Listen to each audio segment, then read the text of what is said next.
باقی عبادتیں اگر انسان نیکی کی نیت سے، آخرت کی نیت سے کرے تو عبادت ہے، اگر دنیا کی نیت سے کرے تو الٹا پکڑ ہے۔ دعا کی شان جدا ہے۔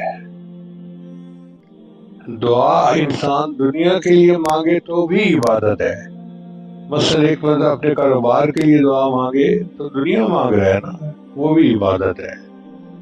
ایک باپ اپنے بیٹی کی رشتے کے لیے دعا مانگتا ہے، دنیا کا کام ہے مگر یہ بھی عبادت ہے۔ تو دعا عبادت ہے۔ نبی اسلام نے ارشاد فرمایا الدعاء هو العبادہ، دعا تو عبادت ہے، جامع ترمذی کی روایت ہے۔ اور ایک مرتبہ نبی اسلام نے فرمایا الدعاء مخ العبادہ، دعا عبادت کا مغز نچوڑ ہے۔ جیسے کوئی ہوتا ہے نا، ملائی ہوتی ہے دودھ کی، نچوڑ ہوتا ہے اس کا، ایسے فرمایا کہ دعا تو عبادت کی بھلائی ہے، یوں سمجھیں۔